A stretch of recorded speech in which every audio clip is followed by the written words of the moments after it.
Ladies and gentlemen, please take your seats. You know, even on the best of days, family is hard, and if you're within the sound of my voice, that must mean you are in the seats with once more. As always, my name is Dave Voigt, and I'm the host of this podcast, where we sit down with a wide-ranging variety of industry professionals, and we pick their brain about current projects, state of the industry, how they got started, and so very much more, in a light and in a conversational fashion. And you know, if you like how we do things around here, I'm going to go out on a limb and say that you do, because let's face it, you're listening right now. Subscribe. Please subscribe to this podcast. You can find us pretty much on your platform of choice, as we're available over at Apple, Amazon, Spotify, Google, pretty much everywhere. And plus, we archive every single one of our episodes over at our In the Seeds YouTube channel. So if you can give us a like and subscribe there as well, we would absolutely appreciate it. Also, don't hesitate to check us out on social media. We're on the Facebook, we're on the Twitter, and we're on the Instagram, and we're also on the TikTok, and we're on the Letterboxd for all sorts of fun updates. And finally, and I do dare say most importantly, please pay us a visit over at intheseats.ca for all the latest and greatest from the world of film, television, basically the moving image at large. Because, you know, if we love to write about it and talk about it, we love it when you come by and read about it and listen about it. So please, pay us a visit. On this episode, we got a fun one. We are diving back into the Apple TV Plus, Apple Plus streaming service for a fantastic movie. Did its festival run, and it's playing on the service now. It's called Raymond Ray from writer-director Rodrigo Garcia, and it's the story of half-brothers Raymond and Ray, played by Ewan McGregor and Ethan Hawke. As they reunite for the first time in years after their estranged father dies, and discovers that his final wish was for them to actually literally dig his grave. Together they process who they've become as men, and both because of their father and, more importantly, in spite of him. It's a real interesting character study with two fantastic actors at the lead.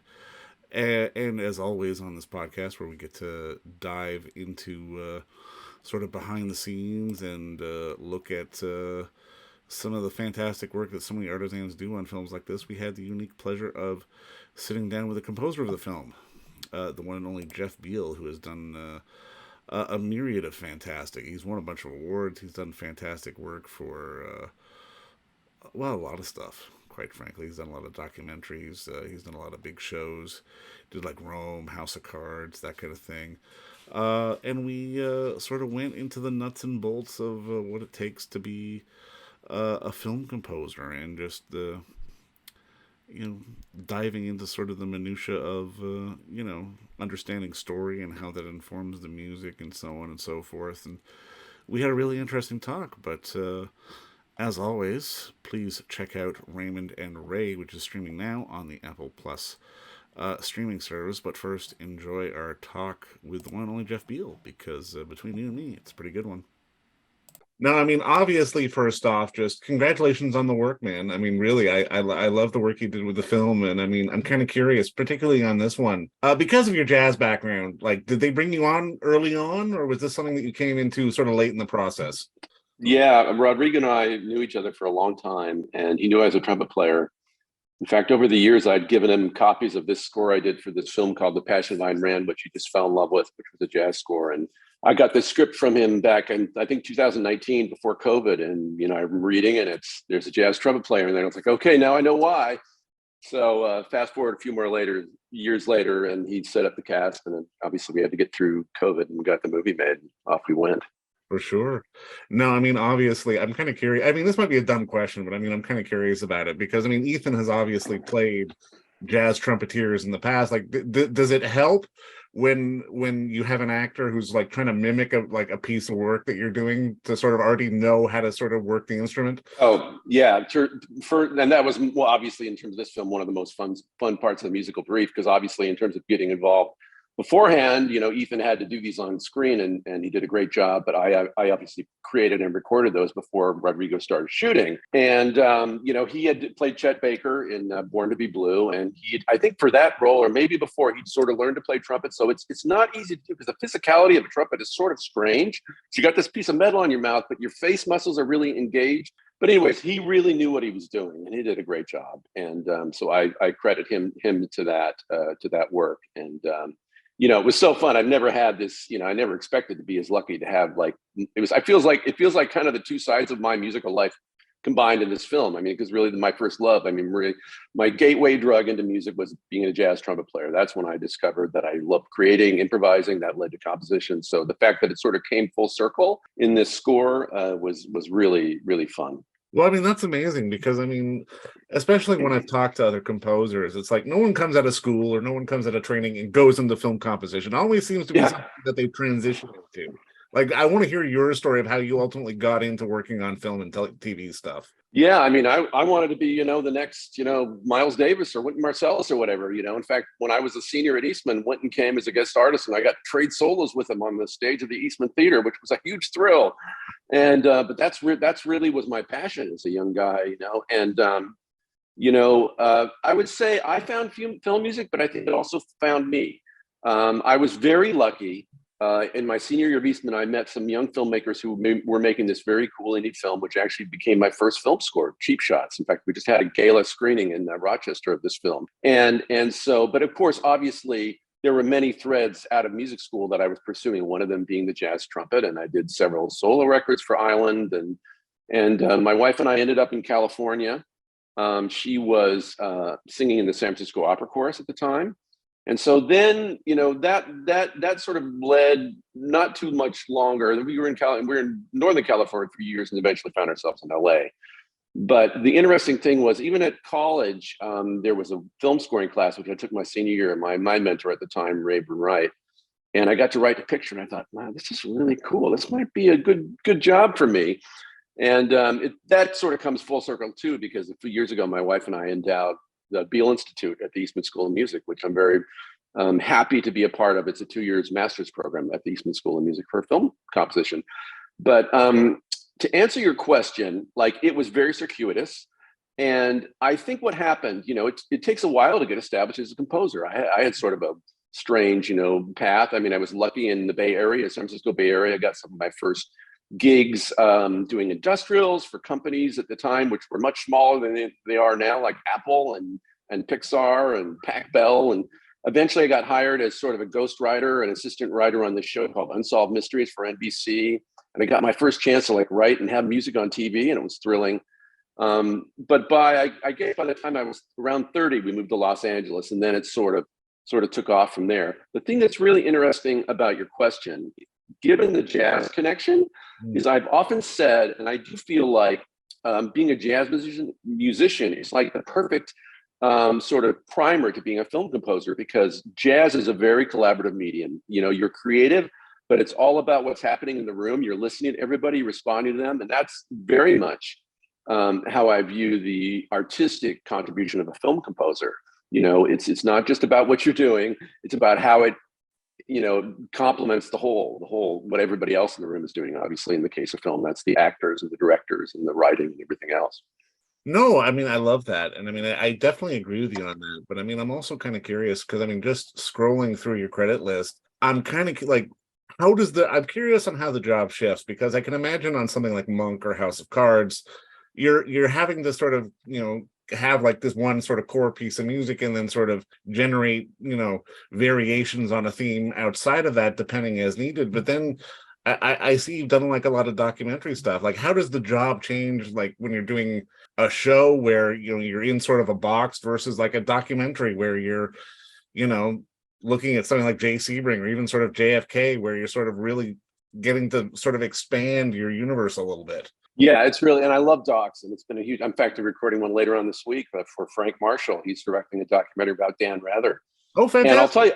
And I'll tell you right off the bat, docs are a lot of work, and if you could do a doc, you can almost do anything, because, like, I think for the Dan Rather doc, we've got maybe 80 minutes of music, and there's a lot of narrative lifting that sometimes the score gets asked to do in a doc, which I really love. I mean, obviously in a feature film, you have great actors and great storytelling, so you don't paper it with music, especially if it's a nice subtle drama like Raymond Ray. You sort of pick your spots and contribute to the whole. But documentaries, for example, are much more involved. They're almost like they're sort of the music is almost a narrator in a sense. It's a dramatic, emotional narrator, and I love the fact that documentary filmmakers have really I think I gotta give Michael more credit for this, because early on in his films, it sort of made it into the multiplexes at the time when people went to the multiplexes. Right. But he started using, it wasn't all original music, but he started needle dropping from like Hollywood composers, like you heard a Thomas Newman cue or whatever else, George De La Rue or whatever in one of his films, and all of a sudden we started to see documentaries in a more cinematic way. It's funny you mentioned House of Cards, because when I think about Raymond Ray, for example, for the jazz thing, it never leaves. It kind of keeps coming around, in my career. And House of Cards was a great example where I wasn't sure we were going to go there, but some of my early sketches for that show, I did some of the sort of Jerry Goldsmith film noir kind of sound. So I love the fact that part of the language, which really is American music, it's been sort of a touchstone I've often gone to in my work. No, I mean, I'm curious because, obviously, especially when it comes to the job of the composer, it always feels like on one end, they can bring you on at a fairly early stage and you can be involved in the process and sort of understand sort of the creative process. But on the other side of the spectrum, it can feel like, okay, here's our movie. You've got 6 weeks. Yeah. Yeah, I was really appreciative of Rodrigo on Raymond and Ray, because from the very beginning, when he got into the editing room with his editor, Michael, he knew that he felt they kind of, by their own admission, it's like they kind of came to me and said, well, we're not really sure what we're doing here. Like the tone of this movie was always a bit of a puzzle for us dramatically, because it's this film about death and a father's death, but it's also in a sort of gallows humor way, very incredibly like funny and strange and quirky. It's almost got this Alexander Payne tone to it. So Rodrigo brought me in very early, months before the final dub, which I really liked, because I was able to sort of iterate and try some things and have a meaningful dialogue with him. We bought ourselves some time. The one real interesting thing that happened with this film was at the beginning, Rodrigo and I both, he said to me, he goes, we've got this the trumpet is in these great set pieces with Ethan Hawke's character, obviously.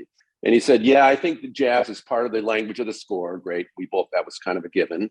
But he said, I don't think we should hear the trumpet anywhere else except for when Ethan plays. And that's where we started.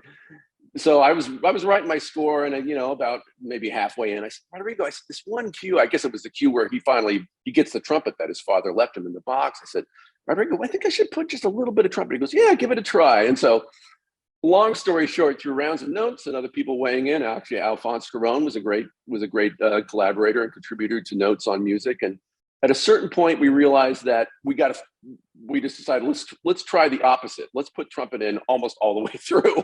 So we kind of did a total 180. And this is what happens in film. You never know what you're going to do until you create it. That's the fun of it. It's, you don't know. So what we found was, and we sort of treated it sort of, it was sort of reverbed and a little bit far back, almost like maybe the ghost of Ethan's past or his love of music or his dad. But what we found was when we tried that and sort of feathered the trumpet in, by the time you get to the third act, because it's really quite long in the film when you get to the scene of Ethan playing the trumpet, then it really felt like it landed, because your ear had sort of was working up to that. You bought that sound as part of Ethan's inner voice, inner psychology. So No, you're 100% right. I agree with you on that wholeheartedly, man. But it's one of those things where, and especially in this film, I definitely found that the music, and obviously this is the job of the composer and the score, but it's to inform the narrative and also to uplift the narrative. And I think you guys did a great job with that here. But I'm kind of curious, how does the creative process change? Like, when you're going into something that maybe you've got a short deadline on, that you've got to be quick on, where you don't necessarily have the time to do the research and sort of dig into it, how does your creative sort of process change? Because it feels like, especially in your job, you've always got to be writing for those instances in case something comes up. Yeah. It's funny. And I had one of those early in my career. Really, the film that broke my career was Ed Harris's film Pollock. I was the third composer hired, and I wrote the score. Most of what is the score I wrote in about 3 weeks. And so I guess the best way I can answer this question for you, I'm good friends with fellow trumpet player Mark Isham, whose work you probably know well. Mark's a friend and a composer, and one of my favorite scores of Mark's is his score that he got nominated. He actually got an Oscar nomination for it. beautiful score to Robert Redford's River Runs Through It. That was a replacement score. And I think Mark wrote it in a matter of weeks. And he told me, and we're both jazz trumpet players, and this is part of the answer. He said, you know what? He said, a while ago, I just gave up the idea of attaching the value of something I create to how much time I spend on it. And a light bulb went off in my head. I love that, because that really is the jazz brain. If you are an improviser and you're a jazz guy, sometimes if the pressure's on and you have no time and you just got to come up with something, you might be just as good as if you had months. And the converse can be true. It doesn't mean that if you spend a lot of time on something, it isn't good, but this is the mystery of creativity. I mean, that your question gets at. Having said all of that, yes, filmmaking is, I think the best art is autobiographical. And this film, for example, for Rodrigo, is incredibly autobiographical. I mean, he wrote this film really in a response to losing his dad, who's the famous novelist. Yeah. And so having the time with the material with Rodrigo and to sort of take in all of the layers of this, I loved it, because you can write fast. I often say you can work fast, but you can't think fast. And for me, the films that I really treasure doing are the ones where I learn something, or I uncover a little thread that I had maybe uncovered before. And this was very much so that type of project, just how to use the language of jazz and to allow it to be funny and dark, but also be emotive and deep at times and bittersweet. Like how to just kind of thread all those needles. It was actually really great not to be in a rush, I guess is the best way I can describe it. No, but you know what? I mean, it's like you said, I mean, there is it's just being able to have that creativity on and sort of flowing, but understand at the same time, okay, no, now we're going to put trumpets through everything. And then it's just having that sort of having that creative fluidity and sort of be willing and open to that. That's really the process of art in general, isn't it? Totally, especially in film, because it is a collaborative medium. I mean, that's what I love about it. I mean, and TV was a great teacher, because I had one director who said to me years ago, if he thought, he came from TV and he's made a lot of good feature studies. If you can do TV well, you can do anything, was his. And I agree with that. I think that's true. Like if you could turn in an episode of whatever in a few days and it's great, and go on to the next one in a few days, then then you're set. You're in shape. Well, Jeff, my friend, you do TV well, you do documentaries well, and you do movies like this very well. But I mean, thank you so much for the time. And again, congrats on the work. Thank you so much, David. Pleasure speaking with you. And don't forget to visit our friends over at Bay Street Video for all your DVD, Blu-ray rental, or purchasing needs this summer, as they are still open for curbside and some mailing delivery as well. Over at 1172 Bay Street, Toronto, Ontario, Canada, you can give them a call at 416-964-9088. That's 416-964-9088. Or send them an email at baystreetvideoto@gmail.com for any of your DVD and Blu-ray needs.